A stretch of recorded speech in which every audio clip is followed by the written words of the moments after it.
على النور المبين أحمد المصطفى سيدي المرسلين صلى الله ربنا على النور المبين أحمد المصطفى سيدي المرسلين صلى الله ربنا على النور المبين أحمد المصطفى سيدي المرسلين صلى الله ربنا على النور المبين أحمد المصطفى سيدي المرسلين صلى الله ربنا على النور المبين أحمد المصطفى سيدي المرسلين صلى الله ربنا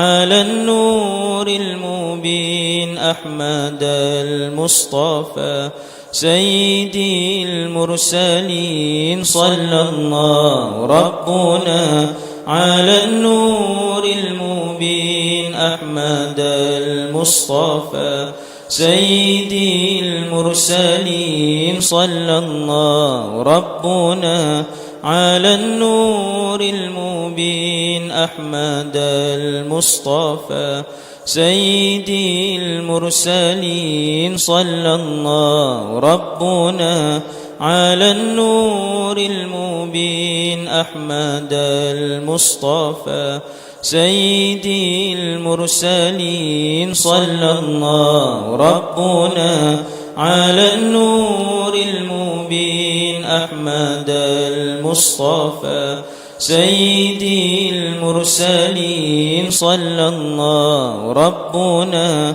على النور المبين أحمد المصطفى سيدي المرسلين صلى الله ربنا على النور المبين أحمد المصطفى سيدي المرسلين صلى الله ربنا على النور المبين أحمد المصطفى سيدي المرسلين صلى الله ربنا على النور المبين أحمد المصطفى سيدي المرسلين صلى الله ربنا على النور المبين أحمد المصطفى سيدي المرسلين صلى الله ربنا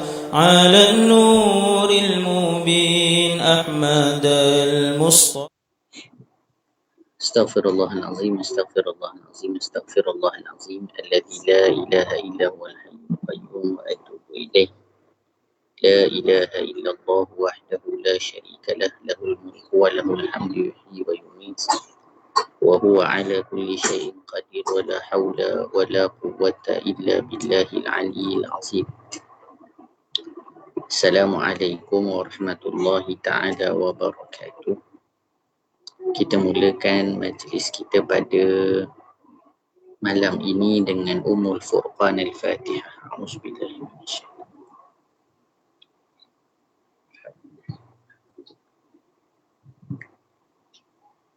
إن الصراط المستقيم صراط الذين أنعمت عليهم غير المغضوب عليهم ولا الضالين. بسم الله الرحمن الرحيم. اللهم إنا نقدم إليك بين أيدينا كل نفس ولمحة ولحظة وخطرة وطرفة يطرف بها أهل السماوات وأهل الأرض وكل شيء هو كائن في علمك أو قد كان نقدم إليك بين أيدينا ذلك كله. اللهم ربنا آتنا من لدنك رحمة وعلمنا من لدنك علما سبحانك لا علم لنا إلا ما علمتنا إنك أنت العليم الحكيم. بسم الله الرحمن الرحيم. نوينا التعلم والتعليم والتذكر والتذكير والنفع والانتفاع والإفادة والاستفادة والحث على التمسك بكتاب الله العزيز وسنة رسوله والدعاء إلى الهدى والدلالة على الخير ابتغاء وجه الله تعالى ورضائه وقربه وثوابه سبحانه. وصلى الله على سيدنا محمد وعلى آله وصحبه وسلم. الحمد لله رب العالمين. بسم الله الرحمن الرحيم. الحمد لله والصلاة والسلام على سيدنا رسول الله وعلى آله وصحبه ومن والاه. أما بعد.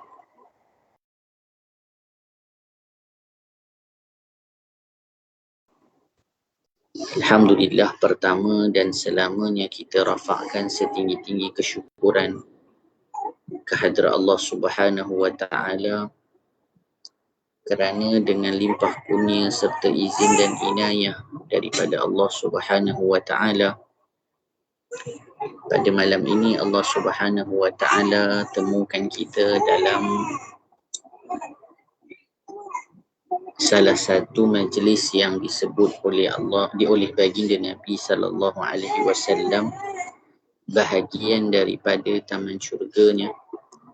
Mudah-mudahan dengan hadirnya kita ke majlis-majlis ilmu untuk mengingati insan yang paling mulia, baginda Rasulullah sallallahu alaihi wa alihi wa sahbihi wa baraka wasallam, akan menambahkan kenal dan cinta kita kepada baginda Nabi, akan menambahkan rindu kita kepada baginda Nabi, seterusnya menjadi sebab nanti kita dikumpulkan di akhirat dengan baginda Rasulullah sallallahu alaihi wa alihi wa sahbihi wa baraka wasallam.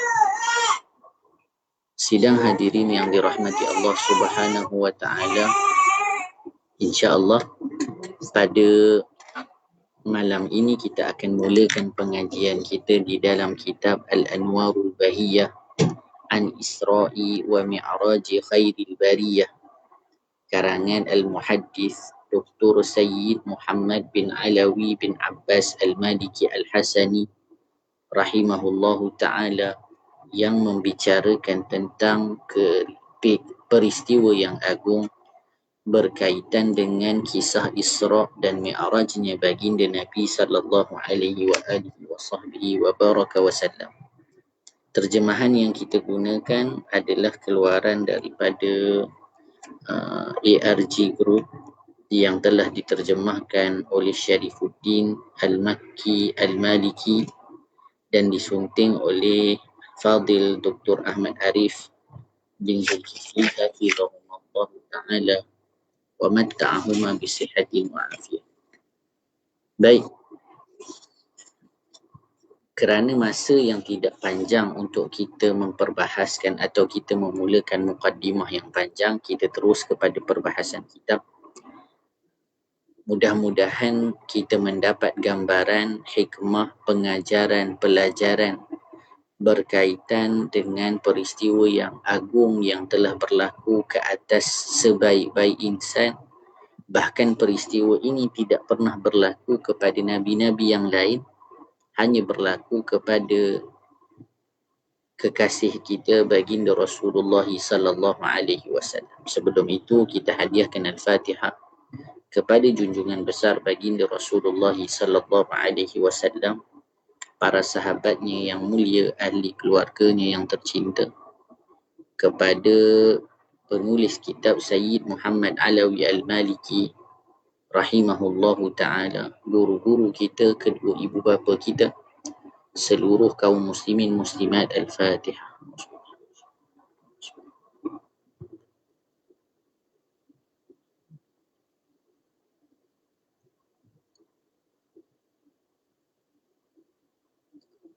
InsyaAllah kita akan memulakan pengajian kita pada malam ini selama 3 malam, dan kita akan usahakan untuk mengkhatamkannya dan mengutip faedah-faedah daripada apa yang telah ditulis oleh Sayyid Muhammad Alawi Al-Maliki rahimahullahu ta'ala. Maka kita tidak berhajat ataupun saya tidak bercadang untuk mensyarahkan satu persatu perkataannya, kerana ia akan memakan masa yang lama, supaya kita hasil barakah daripada kitab ini yang kita tidak tahu di mana letaknya. Jadi kita meletakkan target supaya kita dapat mengkhatamkannya walaupun dengan pembacaan secara cepat. Bismillahirrahmanirrahim. Qala al-musannifu rahimahullahu ta'ala wa nafa'ana Allahu bihi wa bi'ulumihi wa bi'ulumi masyayikhina fid darain amin ya rabbal alamin. Boleh buka halaman 4 muqaddimah. Bismillahirrahmanirrahim. Alhamdulillah, segala puji bagi Allah yang telah mengangkat kedudukan Nabi Muhammad sallallahu alaihi wasallam di dunia dan akhirat. Maka yang mengangkat kedudukan baginda Nabi adalah Allah Subhanahu wa taala sendiri. Cukuplah itu satu kemuliaan yang sangat agung, bahkan memang yang layak untuk mengangkat seseorang dan merendahkan seseorang itu adalah Allah Subhanahu wa taala, dan memperjalankannya pada waktu malam dari Masjidil Haram ke Masjidil Aqsa. Itulah dia peristiwa Isra' dan Mi'raj yang mana berlakunya atas izin Allah, kehendak Allah, dan Allah yang memperjalankan baginda Nabi. Perjalanan agung ini tidak ada campur tangan walau satu makhluk sekalipun, melainkan ianya adalah semuanya daripada kuasa Allah Subhanahu wa taala. Lalu bertambahlah kemuliaannya dan Jibril mendahulukan Nabi sallallahu alaihi wasallam, lalu baginda menjadi imam kepada seluruh para nabi dan rasul untuk menunjukkan bahawasanya baginda adalah penghulu yang agung dan itulah kedudukannya. Ini berlaku nanti kita akan baca ketika mana Nabi sampai di Masjid Al-Aqsa, ketika mana semua para anbiya telah berkumpul, maka Jibril membawa Nabi ke hadapan untuk menjadi imam kepada semua para anbiya yang lain. Kemudian baginda mendengar bunyi geseran al-qalam dan melihat tanda-tanda ketuhanannya yang paling besar, iaitu tajalli Tuhan kepada baginda, dan berkata-kata serta meneguhkan hati baginda sallallahu alaihi wasallam dan memperkenankan segala permintaannya.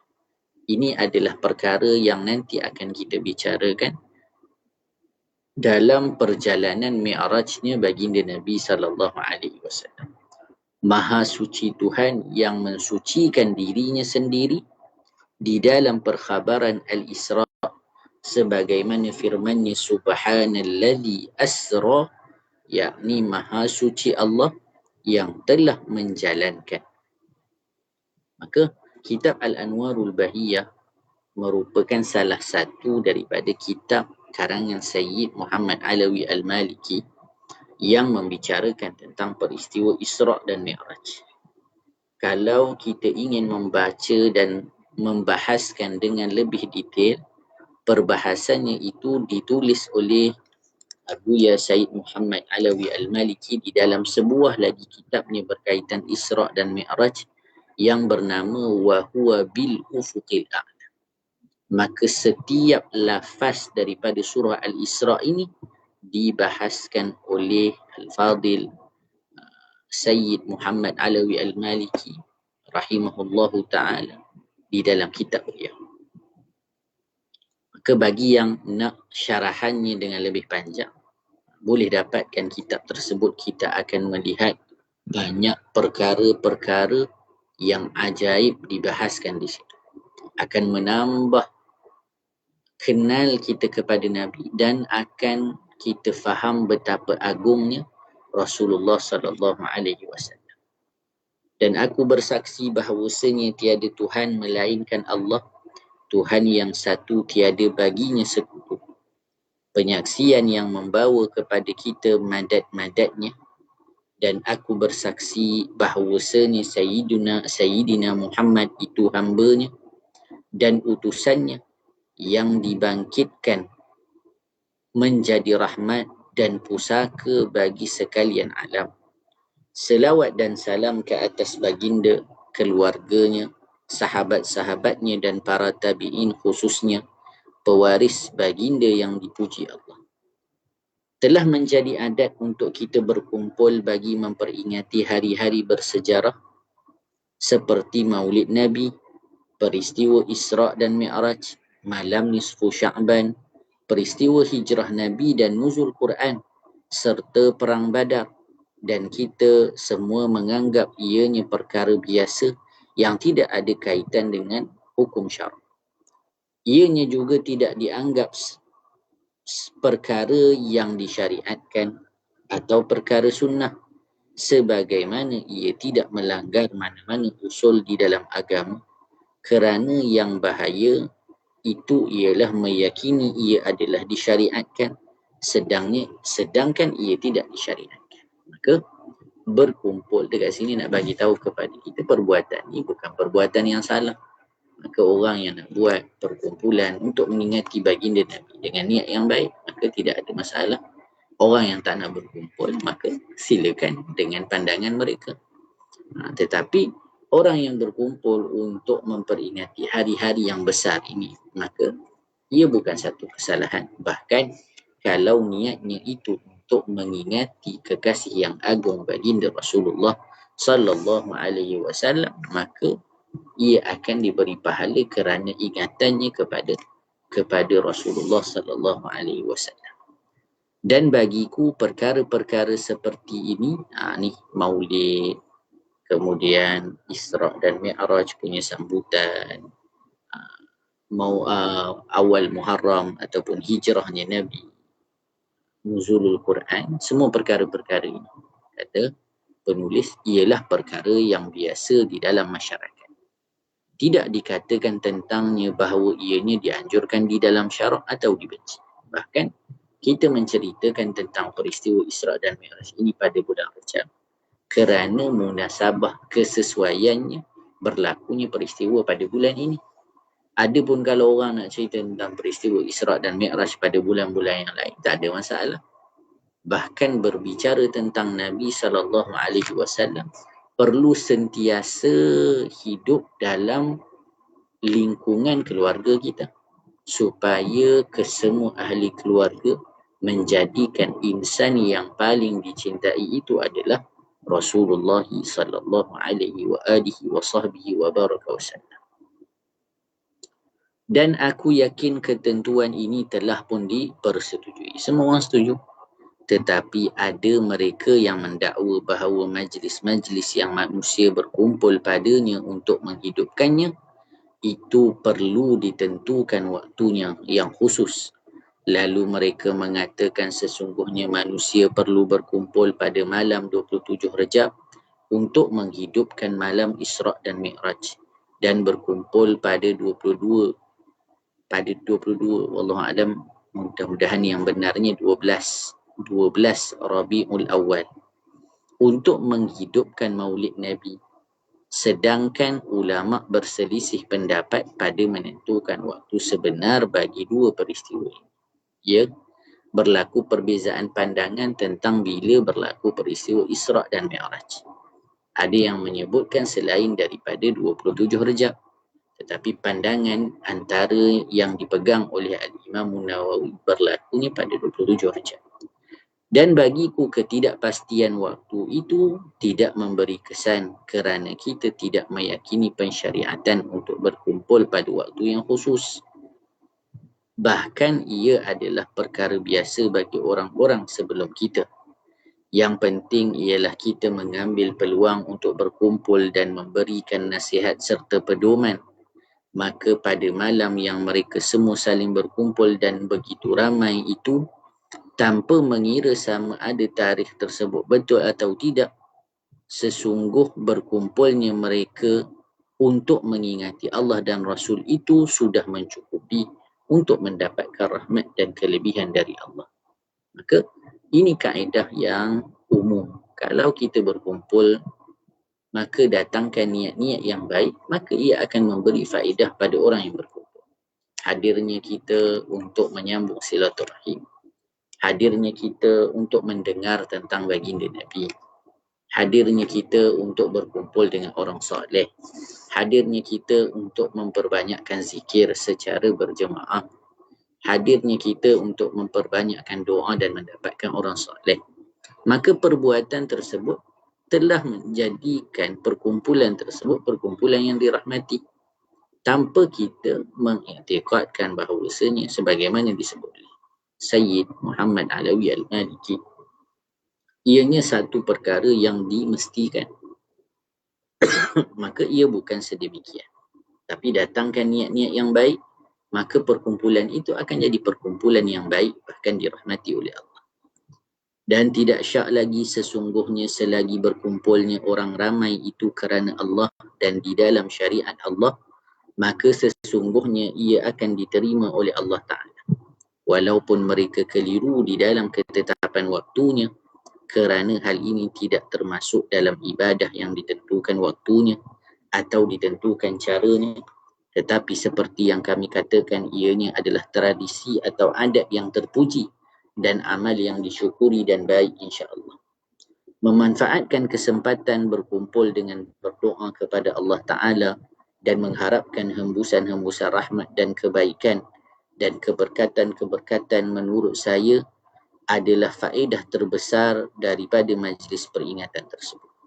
Dan mengambil kesempatan dengan berkumpulnya orang ramai untuk memberi peringatan kepada mereka serta memberikan nasihat dan mengarahkan mereka kepada kebaikan adalah lebih utama daripada mencegah dan menolak. Mengingkari perkumpulan mereka adalah sesuatu yang tidak ada faedah di dalamnya, kerana yang terlihat sesungguhnya penolakan dan pengingkaran tersebut tidak bermanfaat dan tidak berfaedah. Dan sesungguhnya orang-orang akan bertambah semangat dan bertambah kuat ketika pengingkaran itu bertambah kuat, seolah-olah orang yang melarang mereka itu menyuruh mereka untuk melakukannya tanpa disedari. Sesungguhnya cendekiawan-cendekiawan pemikir dan dakwah berharap dengan sepenuh hati mereka menemukan semua suatu tempat berkumpulnya ramai orang agar mereka boleh menyebarkan dakwah-dakwah mereka dan menarik manusia. Kerana itulah engkau melihat mereka selalu ke taman-taman, lembah-lembah dan tempat-tempat umum yang orang ramai berkumpul. Maka wajib bagi kita mengisi majlis-majlis ini dengan mengarahkan mereka kepada kebaikan, kebajikan, berbuat baik dan berpegang teguh pada apa yang diwajibkan bagi mereka. Di mukaddimah yang ditulis oleh Sayyid Muhammad Alawi Al-Maliki rahimahullahu ta'ala, untuk mengingatkan kepada kita perkumpulan ketika mengingati sesuatu yang baik, maka perkara itu tidak menjadi permasalahan. Jangan kita larang, jangan kita salah. Selama mana niatnya baik, selama mana apa yang di dalamnya baik, maka insya-Allah ia akan diberikan rahmat oleh Allah Subhanahu wa ta'ala. Dan sedemikian juga, walaupun perkumpulan kita pada malam ini bukan secara semuanya berada di satu tempat, tetapi berada di tempat masing-masing, kita harapkan dengan kita berniat untuk mengingati baginda Nabi, mengenal baginda Nabi, menghadiri majlis ilmu, ia menjadikan apa yang kita lakukan bahagian daripada amal yang diterima oleh Allah. Bahkan ia dihitung sebagai ibadah dan menjadi sebab nanti kita berkumpul dengan baginda Nabi SAW. Baik, kita terus ke perbahasan kitab berkaitan Isra' dan Mi'raj yang dinamakan kitab ini sebagai Al-Anwarul Bahiyah fil Isra' wal Mi'raj an Isra' wal Mi'raj khairil bariyah. Tajuk yang diberikan di atas ni menjaga sejarah dan tokohnya. Dalam hal ini sesungguhnya para ulama muslimin, pemikir dan pengkaji pada umumnya sangat peduli terhadap Nabi Muhammad sallallahu alaihi wasallam dan hal-hal yang berhubungan dengannya. Bahkan kita kena tahu bahawasanya insan yang paling banyak diperkatakan, insan yang paling banyak ditulis, insan yang paling banyak diceritakan tentangnya itulah Rasulullah.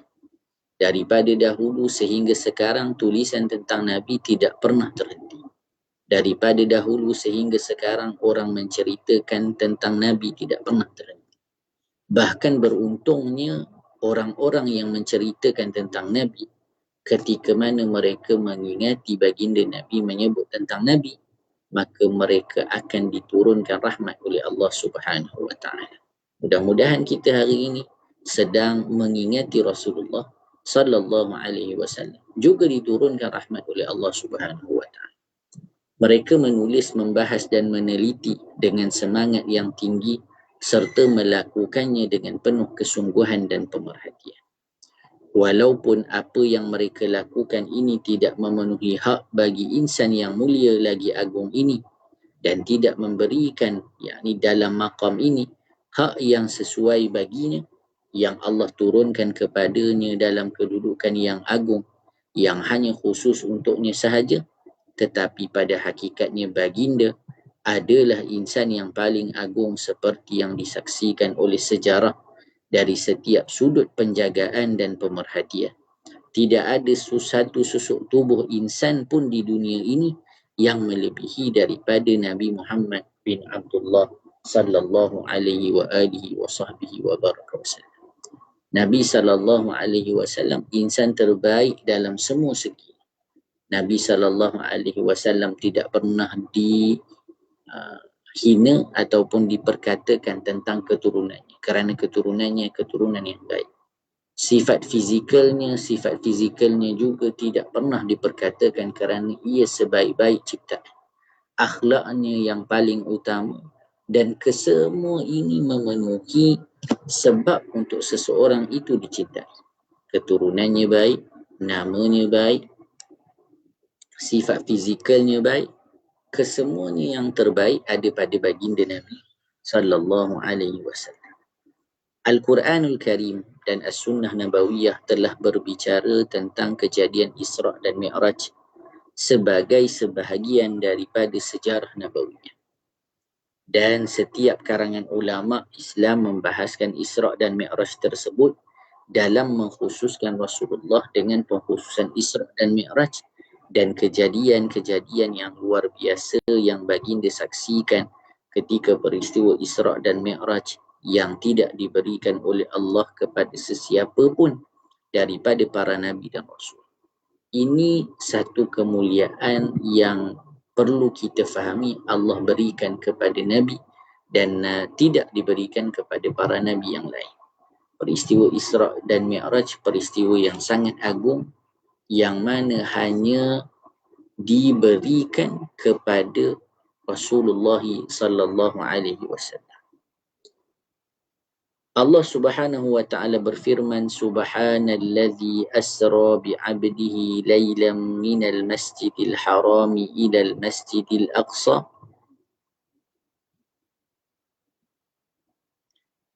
alladzi barakna hawlahu linuriyahu min ayatina innahu huwas sami'ul basir.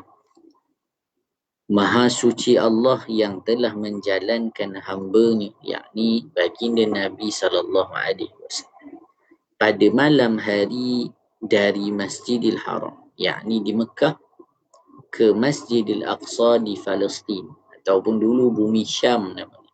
Syam itu terkumpul padanya Palestin, Jordan, Syria dan juga Lebanon. 4 negara ini membentuk negara Syam pada satu ketika dahulu, yang kami berkati sekelilingnya untuk memperlihatkan kepadanya tanda-tanda, yakni kekuasaan dan kebesaran kami. Sesungguhnya Allah jugalah yang maha mendengar lagi maha mengetahui. Peristiwa Isra' dan Mi'raj ataupun peristiwa Isra'nya Nabi daripada Masjidil Haram ke Masjidil Aqsa dirakamkan di dalam ayat pertama surah Al-Isra. Maka kalau kita cari di mana di ayat pertama, betapa agungnya peristiwa ini sehingga di dalam surah Al-Isra dibahaskan tentang Isra' dan Mi'raj di ayat yang pertama. Kemudian di ayat-ayat yang lain memperbahaskan tentang perkara yang lain, tetapi dinamakan surah ini dengan surah Al-Isra. Kerana apa? Kerana besarnya peristiwa ini yang berlaku kepada baginda. Baik, mari kita lihat di halaman 8 apa kata Sayyid Muhammad berkaitan tafsir ayat dalam surah Al-Isra' di ayat yang pertama. Kalau kita baca dalam wa huwa bil ufuqil a'la, lebih detail dan lebih panjang lagi dibahaskan. Subhanalladzi asra bi'abdihi laylan minal masjidil harami ilal masjidil aqsa alladzi barakna hawlahu linuriyahu min ayatina innahu huwas sami'ul basir. Maha suci Allah yang telah menjalankan hamba-Nya, yakni baginda Nabi sallallahu alaihi wasallam, pada malam hari dari Masjidil Haram di Mekah ke Masjidil Aqsa di Palestin, yang kami berkati sekelilingnya untuk memperlihatkan kepadanya tanda-tanda kekuasaan dan kebesaran kami. Sesungguhnya Allah jualah yang maha mendengar lagi maha mengetahui. Baik. Sebab diturunkan ayat ini ialah sebagai jawapan bagi orang musyrik yang mendustakan peristiwa Isra'. Ketika Rasulullah memberitahu mereka, manakala lafaz subhanalladzi adalah merupakan penyucian Allah dari segala kejelekan dan lafaz laisa kamislihi syai' bermaksud tidak ada sesuatu apapun yang menyerupai Allah Ta'ala. Nanti bila kita bicarakan peristiwa Isra' dan Mi'raj sehingga akhirnya, apa yang berlaku ketika mana Nabi pulang dalam perjalanan yang sangat singkat. Perjalanan kebiasaan daripada Masjidil Haram ke Masjid Al-Aqsa itu perjalanannya sebulan pergi sebulan balik. Tetapi Allah perjalankan kepada Nabi dalam tempoh yang sangat singkat. Hanya sebahagian malam. Maka bila mana diceritakan kepada orang-orang di Mekah, maka ada dari kalangan mereka yang mendustakan baginda Nabi SAW, terutama orang-orang yang memusuhi baginda Nabi. Sebab itu peristiwa Isra' dan Mi'raj adalah bicara tentang keimanan. Betapa tingginya iman Sayyidina Abu Bakar untuk kita pelajari dan contoh, sehingga membenarkan apa yang diperkatakan oleh baginda Nabi, bahkan lebih lagi daripada apa yang tidak Nabi ceritakan telah dipercayai. Maka peristiwa Isra' dan Mi'raj cerita tentang keimanan, cerita tentang kekuasaan Allah, cerita tentang pesan-pesan Nabi tentang apa yang telah Nabi lihat. Maka disebutkan Allahumma salli ala Sayyidina Muhammad, ini adalah jawapan kepada orang-orang yang mengingkari apa yang telah diberitahu oleh Nabi. Bila mana disebutkan subhanalladzi, maka untuk mensucikan Allah Ta'ala, juga ingin beritahu kepada orang-orang yang mengingkari Nabi bahawasanya peristiwa ini bukanlah perjalanan yang diatur oleh Nabi, tetapi ianya daripada kuasa Allah Subhanahu Wa Ta'ala. Maka Allah Subhanahu Wa Ta'ala kalau menghendaki sesuatu, kun fayakun, maka akan jadi. Maka tidak ada persoalan tentang macam mana dan macam mana. Tetapi yang perlu kita fahami hikmah di dalam peristiwa-peristiwa yang berlaku. Kemudian para ulama, laisa kamislihi syai'un wa huwa as-sami'ul basir. Tiada sesuatu pun yang sebanding dengan zatnya, yakni sifat-sifatnya dan pentadbirannya, dan dialah yang maha mendengar lagi maha melihat. Para ulama bersepakat sesungguhnya yang dimaksudkan dengan abad, hamba di dalam ayat ini adalah Sayyiduna Muhammad. Dalam ayat ni kan Allah gunakan bi'abdihi, dengan hamba. Timbul persoalan, kenapa tak guna dengan perkataan Muhammad? Kenapa tak guna dengan perkataan Nabi? Kenapa tak guna dengan perkataan Rasul? Di sini dijawab oleh Sayyid Muhammad Alawi Al-Maliki. Apa kata beliau? Allah berfirman di dalam ayat ini dengan kata bi'abdihi, kerana menyifatkan Rasulullah dengan penghambaan yang disandarkan kepada Allah, yang mana ia adalah semulia-mulia kedudukan. Ini satu pelajaran yang baik dibawa oleh Sayyid Muhammad Alawi kepada diri kita dalam permulaan penceritaan Isra' dan Mi'raj. Ketika mana seseorang itu ingin dipandang mulia di sisi Allah, ketika seseorang itu ingin semakin tinggi kedudukannya di sisi Allah, maka bersifatlah dengan sifat hamba. Kerana orang yang paling tinggi di sisi Allah adalah orang yang punya sifat kehambaan. Berbeza dekat dunia ni, kalau hamba ni paling lekeh, tak milik apa-apa, dengar je apa tuan dia cakap. Tapi kalaulah dalam menjadi perhambaan ataupun orang yang ingin menuju Allah, orang yang bersifat dengan hamba, maksudnya hamba Allah Ta'ala, dia adalah orang yang paling dekat kedudukannya, orang yang paling mulia kedudukannya di sisi Allah. Jadi perjalanan Isra' dan Mi'raj dalam ayat ini secara tak langsung satu perkhabaran ataupun satu pemberitahuan kepada kita. Nak menuju kepada Allah, bersifatlah dengan sifat kehambaan. Baik. Kemudian apa lagi disebutkan? Tidak ada bagi seorang mukmin satu sifat yang lebih sempurna dan tidak ada yang lebih mulia daripada sifat penghambaan. Kerana itulah Allah menyebutkannya di dalam tempat, di banyak tempat. Di dalam Al-Quran seperti firman-Nya, Alhamdulillahilladzi anzala ala abdihi al-kitab, dalam surah Al-Kahfi. Segala puji tertentu bagi Allah yang menurunkan kepada hamba baginda Nabi kitab suci Al-Quran. Dan firman-Nya, Tabarakalladzi nazzala al-furqana ala abdihi. Maha berkat Tuhan yang menurunkan Al-Furqan, yakni Al-Quran, kepada hamba-Nya, yakni Muhammad. Dan firman-Nya, fa'auha ila abdihi ma auha. Lalu Allah wahyukan kepada hamba-Nya, yakni Muhammad, dengan perantaraan malaikat Jibril apa yang telah diwahyukannya. Lafaz hamba di dalam semua ayat ini merujuk kepada baginda Nabi SAW.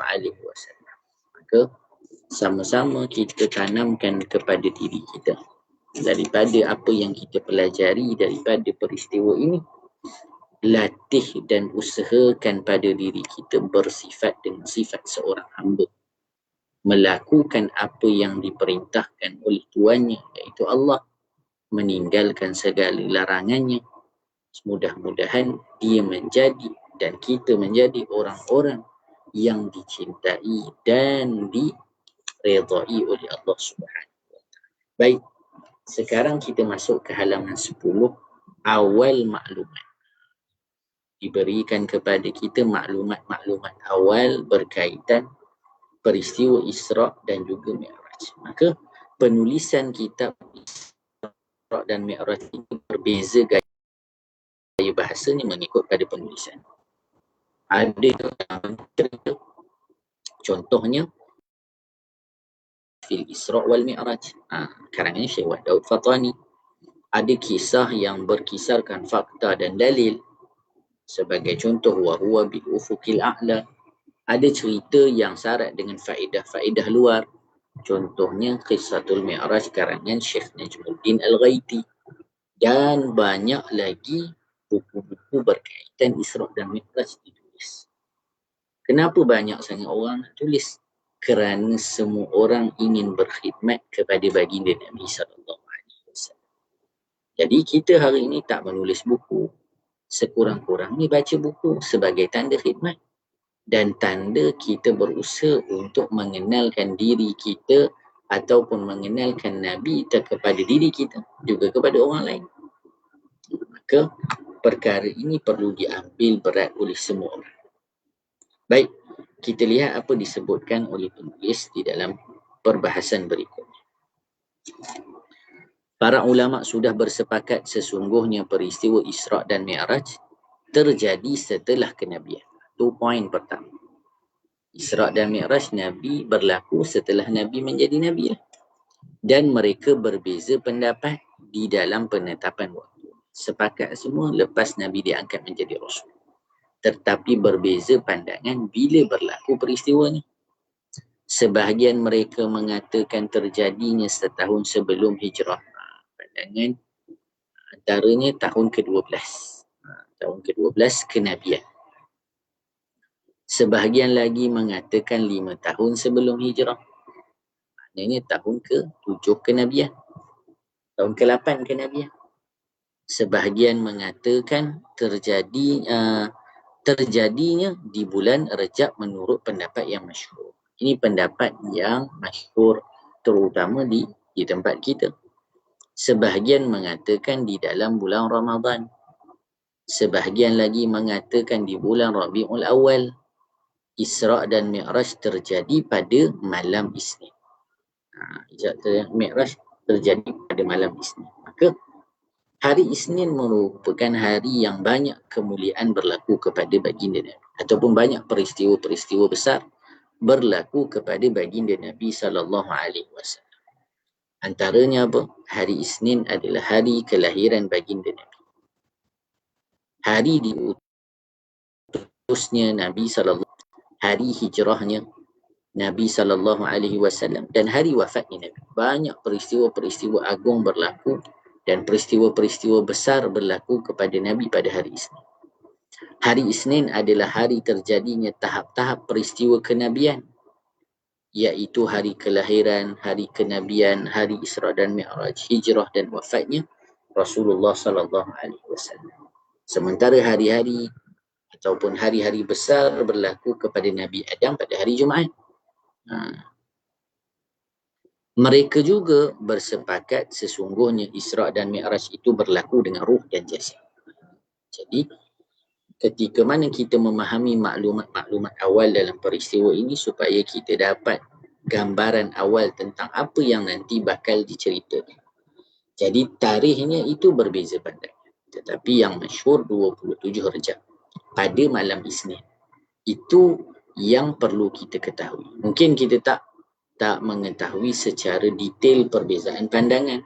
Tapi sekurang-kurangnya ada satu tarikh yang memang kita pelajari dan pandangan tersebut masyhur. Kemudian kita kena fahami para ulama sepakat peristiwa Isra' dan Mi'raj ini berlaku ruh dan jasad. Maksudnya Nabi memang pergi sendiri. Maksudnya Nabi pergi dengan jasad Nabi. Bukannya Nabi mimpi. Bukan hanya ruh sahaja. Kerana kalaulah itu yang berlaku kepada Nabi, maka tidak akan menjadi perkara yang mencari adat ataupun Allahumma salli ala sayyidina Muhammadin wa ala alihi wa sahbihi wa barik wa sallim. Orang-orang musyrikin mereka tak akan mengingkari kalau Nabi kata Nabi mimpi. Tapi kerana perkara ruh dan jasad, maka kerana itu timbul persoalan yang banyak terhadap apa yang Nabi perkatakan. Dan dalam keadaan tidak tidur, maksudnya Nabi jaga. Ini adalah berdasarkan zahir ayat Al-Quran dan hadis-hadis yang sahih. Dan ia adalah suatu yang mungkin berlaku secara akal. Dan kekuasaan Allah Subhanahu wa ta'ala memungkinkan hal tersebut terjadi. Berdasarkan firman Allah, Subhanallazi asra bi'abdihi. Maha suci Allah yang memperjalankan hamba-Nya. Maksudnya, diperjalankan Nabi, bahkan di sini tengok disebut apa poin dia? Lafaz al-abdu yang artinya hamba menunjukkan unsur hakikat dan ruh dan jasad. Itu satu perkara, poin yang penting. Bila mana disebutkan bi'abdihi, maksudnya hamba tu mestilah ruh dan jasad. Juga dalam firman Allah dalam surah An-Najm, ma zaghal basar wa ma tagha. Penglihatan Nabi SAW tidak berkisar daripada menyaksikan dengan tepat akan pemandangan yang indah di situ yang diizinkan melihatnya dan tidak pula melampaui batas. Apa komentar Said Muhammad di dalam? Beliau menyebutkan ayat ini menunjukkan dengan jelas dan terang bahawa Isra' dan Mi'raj itu berlaku dengan jasad dan tidak di dalam tidur, kerana ia menyandarkan perkara ini dengan penglihatan mata. Kalau kata penglihatan mata, maka mestilah ada jasadnya. Dan bila Nabi pergi dengan jasad, ia akan jadi mukjizat. Macam mana orang yang sebulan pergi sebulan balik, perjalanannya susah, banyak dugaannya, tiba-tiba Nabi kata, Nabi lakukan itu hanya pada satu malam. Tak sampai satu malam pun. Kemudian dalil ke seterusnya, laqad ra'a min ayati rabbih al-kubra. Demi sesungguhnya ia telah melihat sebahagian dari sebesar-besar tanda yang membuktikan luasnya pemerintahan dan kekuasaan Tuhannya. Seandainya ia terjadi dalam keadaan tidur. Ini penjelasan Buya Said Muhammad Alawi. Kalaulah terjadi dalam keadaan tidur, maka dia tak menjadi tanda kebesaran Allah dan bukan menjadi satu mukjizat yang wajib diyakini kebenarannya. Kalau dia tidur, walaupun mimpi para nabi itu adalah wahyu, tetapi mimpi itu tidak mempunyai kelebihan dan keajaiban seperti yang terjadi ketika di saat nyata. Jadi bezalah kalau kata mimpi, walaupun benar, tapi dia tak semacam yang pergi sendiri. Itu nanti dalam syarahan para ulama yang lain, nanti apa hikmahnya Allah perjalankan Nabi. Nabi lihat peristiwa-peristiwa ni, Nabi lihat syurga, neraka, Nabi lihat semua keadaan-keadaan yang selalu Nabi ceritakan sendiri. Itu yang Nabi lihat. Maka di sana ada hikmah satu persatu disebutkan oleh para ulama. Baik. Kemudian disebutkan lagi apa? Walaupun mimpi para nabi itu adalah wahyu, tetapi mimpi itu tidak mempunyai kelebihan dan keajaiban seperti yang terjadi di saat nyata. Begitu juga, seandainya dalam keadaan tidur, maka orang kafir tidak akan merasa aneh dan tidak akan mendustakannya. Sebab apa tidur? Pergi mana-mana pun boleh. Dan tidak akan murtad sebahagian orang Islam yang lemah dan mereka teruji dengan peristiwa Isra' dan Mi'raj. Ini kerana ia sangat tidak mungkin secara kebiasaan, dan di zaman itu hal tersebut sangat aneh sekali. Apabila peristiwa ini terjadi di dalam tidur, maka tidak akan diingkari. Kalau berlaku pada tidur, tak ada orang ingkar. Tapi sebab dia berlaku kerana ruh yang jasad dan jasadlah, maka orang yang dia telah menganut Islam, memeluk Islam, imannya goncang dan imannya goyang.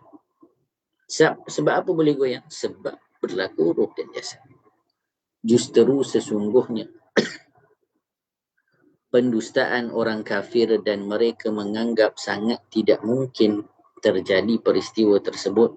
Juga adanya orang-orang yang murtad merupakan dalil terkuat bahawa mereka faham sesungguhnya Nabi Muhammad sallallahu alaihi wasallam itu melakukan Isra' dan Mi'raj, dan bahawa sesungguhnya Rasulullah menceritakan perjalanan yang hakiki dengan jasadnya dan di dalam keadaan jaga, tidak diragukan lagi. Jadi di sini jelas untuk memberi faham kepada kita peristiwa ini ruh dan jasad. Nabi pergi dengan jasadnya dan ruh. Dan sebab itulah ia diingkari oleh orang-orang yang tidak punya iman ataupun lemah imannya. Sebab perjalanan yang memang jauh dan sukar tiba-tiba dilakukan dalam masa yang singkat. Sebab itu di awal surah Al-Isra' dibahaskan dan disebutkan ini adalah daripada perbuatan Allah. Maka kalaulah Allah nak lakukan, tak ada benda yang mustahil. Allah Subhanahu wa ta'ala maha berkuasa, maka sudah menjadikan apa yang dilalui oleh baginda Nabi bukan lagi daripada peristiwa ataupun perkara yang menjadi adat manusia. Bahkan kesemuanya itu daripada ketentuan dan juga kekuasaan Allah Subhanahu Wa Taala. Ia merentasi kemampuan manusia. Jadi kita tak perlu bertanyakan tentang macam mana oksigen. Kita tak perlu lagi untuk bahaskan macam mana boleh cepat sangat. Kerana Allah yang memperjalankan. Maka kalau orang faham ni dengan baik sahaja, dah cukup dah. Orang dah faham perlakuan ataupun perjalanan ini bukan yang dilakukan oleh manusia, tetapi yang maha berkuasa, sang pencipta Allah Subhanahu Wa Taala. Maka persoalan-persoalan macam mana tak akan timbul. Cuma yang akan nanti kita bahaskan apa hikmahnya. Itu baru betul. Jadi memahami maklumat awal ni penting. Supaya kita jelas kenapa berlaku penolakan. Dan kita tahu apa yang perlu kita faham di awal-awal. Kalau tidak nanti macam mana nanti Nabi ternampak macam tu. Semua yang kita tanyakan macam mana. Tapi kita tidak ambil pun apa yang telah disebutkan oleh baginda Nabi. Untuk kita jadikan pegangan dan untuk kita jadikan sebagai panduan. Baik, kita baca sedikit lagi. Baik. Imam Bukhari meriwayatkan di dalam kitab sahihnya dan Imam Sa'id bin Mansur di dalam sunannya daripada Ibnu Abbas tentang firman wa ma ja'alna ru'ya allati araynaka illa fitnatan linnas, dan tiadalah kami menjadikan pandangan pada malam Mi'raj yang telah kami perlihatkan kepadamu melainkan sebagai satu ujian bagi manusia. Maka apa yang dilihat oleh baginda Nabi, yang dilalui baginda Nabi adalah ujian kepada manusia. Sebab itu kita kena rasa beruntung, kita kena rasa bertuah. Ketika mana kita tak tahu bagaimana perjalanan ini pun pada mulanya, ataupun mungkin ni kali pertama kita dengar peristiwa Isra dan Mi'raj, tetapi kita telah meyakini bahawasanya baginda Nabi telah di-Isra dan di-Mi'rajkan. Maka itu satu nikmat juga pada kita. Kita walaupun lewat ataupun kita boleh sebut terkemudian daripada peristiwa yang berlaku kepada Nabi, tetapi Allah kurniakan kepada kita keyakinan yang penuh Nabi melaluinya. Maka Alhamdulillah. Imam Bukhari berkata ianya adalah penglihatan mata yang diperlihatkan kepada Rasulullah di waktu malam ketika baginda diisrakan. Bahkan Imam Sa'id menyebutkan bukan mimpi di dalam tidur. Ini penegasan yang sedang dibawa oleh Sayyid Muhammad supaya kita jelas sebelum kita cerita tentang apa yang dilalui oleh baginda. Jadi Sayyid Muhammad Alawi Al-Maliki ingin beri kita benar-benar faham bahawasanya peristiwa agung ini adalah kuasa daripada Allah. Orang kalau dah faham ini dengan baik, maka nanti takkan rasa pelik. Nabi kena belah dada terus baik, tak rasa sakit. Kemudian Nabi naik buruk perjalanan yang sejauh, mata memandang bagi selangkah perjalanannya. Dahsyatnya ke semua. Iyalah, kerana ia daripada kekuasaan Allah Ta'ala. Jangan tanya, ada pula binatang macam tu. Sebab itu perjalanan Isra dan Mi'raj kita boleh lihat dari banyak segi. Dari segi tasawufnya ada, dari segi tauhidnya ada, dari segi sirahnya ada. Semuanya untuk memberi kita faham tentang perjalanan yang agung ini. Baik. Allahumma salli ala sayyidina Muhammadin wa ala alihi wa sahbihi wa barik wa sallim. Dah pukul 10, insya-Allah pada esok kita akan sambung lagi dengan perjalanan baginda Nabi menuju ke Masjid Al-Aqsa.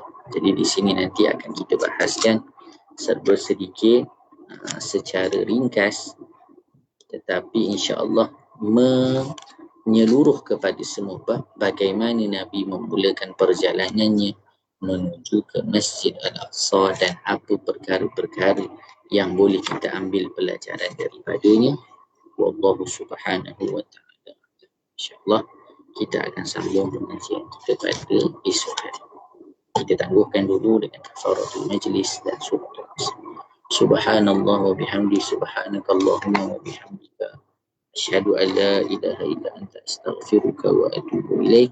Bismillahirrahmanirrahim. Wal 'asri innal insana lafi khusr illa alladhina amanu wa 'amilus shalihat wa tawassaw bil haqqi wa tawassaw bis sabr. Assalamualaikum warahmatullahi taala wabarakatuh.